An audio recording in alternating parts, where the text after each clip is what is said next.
ಶ್ರೀ ಮಹಾಲಕ್ಷ್ಮಿ ವಾಸಸ್ಥಾನ ಎಲ್ಲಿ ಇರುತ್ತದೆ, ಎಲ್ಲಿ ಇರುವುದಿಲ್ಲ? ಈ ಕುತೂಹಲಕರವಾದ ಮಾಹಿತಿ ನಿಮಗಾಗಿ ಸ್ನೇಹಿತರೆ. ಇದು ಬಹಳ ಮುಖ್ಯವಾದ ವಿಷಯ, ಪ್ರತಿಯೊಬ್ಬರೂ ತಿಳಿದುಕೊಳ್ಳಲೇಬೇಕಾದ ವಿಷಯ. ಎಷ್ಟೇ ಕಷ್ಟಪಟ್ಟು ದುಡಿದರೂ ಮನೆಯ ಏಳಿಗೆಯಾಗುತ್ತಿಲ್ಲ, ಅಭಿವೃದ್ಧಿಯಾಗುತ್ತಿಲ್ಲ ಎಂದು ಚಿಂತೆ ಮಾಡುತ್ತಿರುವಿರಾ? ಈ ವಿಷಯಗಳನ್ನು ತಿಳಿದುಕೊಳ್ಳಿ ಮತ್ತು ಈ ತಪ್ಪುಗಳನ್ನು ಹಿಂದೆ ತಿಳಿದುಕೊಂಡು ಸರಿಪಡಿಸಿಕೊಳ್ಳಿ ಸ್ನೇಹಿತರೆ. ಗೊತ್ತೋ ಗೊತ್ತಿಲ್ಲವೋ ನಾವು ಕೆಲವು ಅಂತಹ ತಪ್ಪುಗಳನ್ನು ಮಾಡಿಬಿಡುತ್ತೇವೆ. ಯಾವುದರ ಪಶ್ಚಾತ್ತಾಪವನ್ನು ನಾವು ತಪ್ಪು ಮಾಡಿದ ಮೇಲೆ ಪಡಬೇಕಾಗುತ್ತದೆ.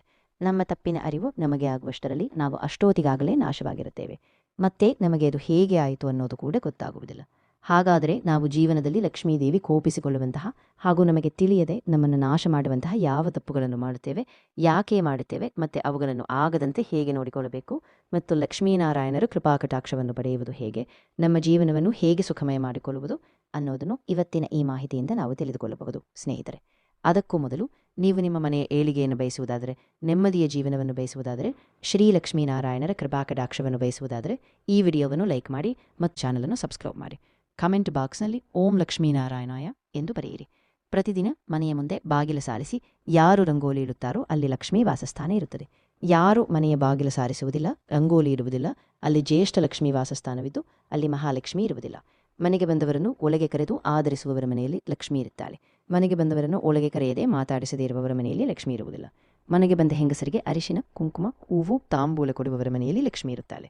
ಮನೆಗೆ ಬಂದ ಹೆಂಗಸರಿಗೆ ಏನೂ ಕೊಡದೆ ಕಳುಹಿಸಿದರೆ ಅಲ್ಲಿ ಜ್ಯೇಷ್ಠ ಲಕ್ಷ್ಮೀ ವಾಸಸ್ಥಾನವಿರುತ್ತದೆ. ಪ್ರತಿದಿನ ಊಟ ಮಾಡುವಾಗ ಅನ್ನಕ್ಕೆ ಕೈ ಮುಗಿದು ಊಟ ಮಾಡುವವರ ಮನೆಯಲ್ಲಿ ಲಕ್ಷ್ಮೀದೇವಿ ನೆಲೆಸಿರುತ್ತಾಳೆ. ಊಟ ಮಾಡುವಾಗ ಕೋಪ ಮಾಡಿಕೊಂಡು ಊಟವನ್ನು ನಿಂದಿಸಿ ಊಟ ಮಾಡುವವರ ಮನೆಯಲ್ಲಿ ಲಕ್ಷ್ಮಿ ಇರುವುದಿಲ್ಲ.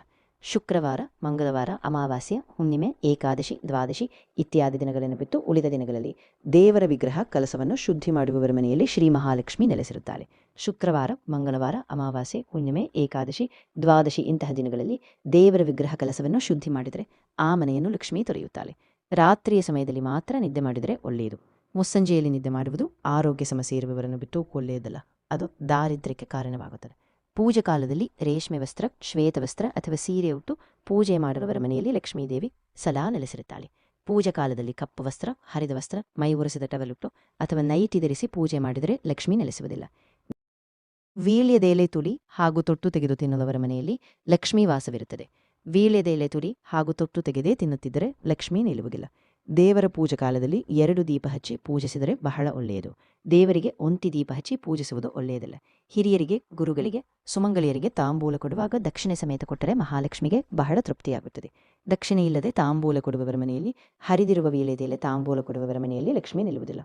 ಶ್ರೀ ಸಾಲಿಗ್ರಾಮಕ್ಕೆ ತುಳಸಿಯಿಂದ ಪೂಜೆ ಮಾಡಿದರೆ ಮನೆಗೆ ಒಳ್ಳೆಯದು. ಸಾಲಿಗ್ರಾಮಕ್ಕೆ ಅಕ್ಷತೆಯಿಂದ ಪೂಜೆ ಮಾಡಬಾರದು. ಶ್ರೀ ಗಣಪತಿ ದೇವರಿಗೆ ಕರಿಕೆಯಿಂದ ಪೂಜೆ ಮಾಡಿದರೆ ಮನೆಗೆ ಶುಭ ಸೂಚಕ. ಶ್ರೀ ಮಹಾಗಣಪತಿಗೆ ತುಳಸಿಯಿಂದ ಪೂಜೆ ಮಾಡಿದರೆ ಅಶುಭ. ಮನೆಯನ್ನು ಹಗಲು ಸಮಯದಲ್ಲಿ ಗುಡಿಸುವವರ ಮನೆಯಲ್ಲಿ ಲಕ್ಷ್ಮೀ ನೆಲೆಸಿರುತ್ತಾಳೆ. ರಾತ್ರಿ ಸಮಯದಲ್ಲಿ ಮನೆಯನ್ನು ಗುಡಿಸುವವರ ಮನೆಯಲ್ಲಿ ಜ್ಯೇಷ್ಠ ಲಕ್ಷ್ಮೀ ವಾಸವಾಗಿರುತ್ತಾಳೆ. ಮುಂಜಾನೆ ಬೇಗ ಎದ್ದು ಸ್ನಾನ ಮಾಡಿ ಪೂಜೆ ಮಾಡುವ ಮನೆಯಲ್ಲಿ ಲಕ್ಷ್ಮೀ ನೆಲೆಸಿರುತ್ತಾಳೆ. ಸೂರ್ಯ ನೆತ್ತಿಯ ಮೇಲೆ ಬಂದರೂ ಸ್ನಾನ ಪೂಜೆ ಇಲ್ಲದ ಮನೆಯಲ್ಲಿ ಲಕ್ಷ್ಮೀ ನೆಲೆಸುವುದಿಲ್ಲ. ಬಲಮುರಿ ಶಂಖ, ಶ್ರೀಫಲ, ಗೋಮತಿ ಚಕ್ರ ಪೂಜೆ ಮಾಡುವವರ ಮನೆಯಲ್ಲಿ ಲಕ್ಷ್ಮೀ ಇರುತ್ತಾಳೆ. ಸರಿಯಾದ ಆಕಾರವಿಲ್ಲದ ವಿಗ್ರಹಗಳು, ಭಿನ್ನವಾಗಿರುವ ವಿಗ್ರಹಗಳಿದ್ದರೆ ಅವರ ಮನೆಯಲ್ಲಿ ಲಕ್ಷ್ಮೀ ನೆಲೆಸುವುದಿಲ್ಲ. ದೇವರ ಮನೆಗೆ ಸಂಬಂಧಪಟ್ಟ ಕೆಲವು ಮುಖ್ಯವಾದ ಮಾಹಿತಿಗಳು ಪ್ರತಿಯೊಬ್ಬ ಸ್ತ್ರೀಯೂ ತಿಳಿದುಕೊಳ್ಳಲೇಬೇಕಾದ ಮಾಹಿತಿ. 1. ದೀಪಗಳನ್ನು ನೆಲದ ಮೇಲೆ ಇಡಬೇಡಿ. ಒಂದು ಚಿಕ್ಕ ತಾಮ್ರದ ತಟ್ಟೆಯಲ್ಲಾದರೂ ಇಡಿ ಅಥವಾ ರಂಗೋಲಿ ಹಾಕಿ ಅದರ ಮೇಲೆ ಇಡಿ. 2. ಪೂಜೆಗೆ ಕನಕಾಂಬರ ಹೂವು ಅಷ್ಟು ಪ್ರಶಸ್ತವಲ್ಲ. ಆದಷ್ಟು ಕನಕಾಂಬರ, ಚೆಂಡು ಹೂವು ಬೇಡ. ಪೂಜಿಸಲೇಬಾರದೆಂದೆಲ್ಲ, ಪೂಜಿಸಿದರೆ ಜೀವನದ ಮೇಲೆ ಚಿಗುಪ್ಸಿ ಬರುವುದು ಹೆಚ್ಚು. 3. ದೇವರ ಮನೆಯಲ್ಲಿ ಚಿಕ್ಕ ಜೋಡಿ ದೀಪವನ್ನು ಹಚ್ಚುವುದು ಬಹಳ ಒಳ್ಳೆಯದು. 4. ಸುಮ್ಮನೆ ಕಲಸವನ್ನು ಇಡಬೇಡಿ. ಕಲಸ ಮೊದಲಿನಿಂದಲೂ ಬಂದಿದ್ದರೆ ಮಾತ್ರ ಇಡಿ. ಕಲಸವನ್ನು ಮರಿ ನೆಲದ ಮೇಲೆ ಇಡಬಾರದು ಹಾಗೂ ಮಂಗಳವಾರ, ಶುಕ್ರವಾರಗಳಲ್ಲಿ ವಿಸರ್ಜಿಸಬಾರದು. 5.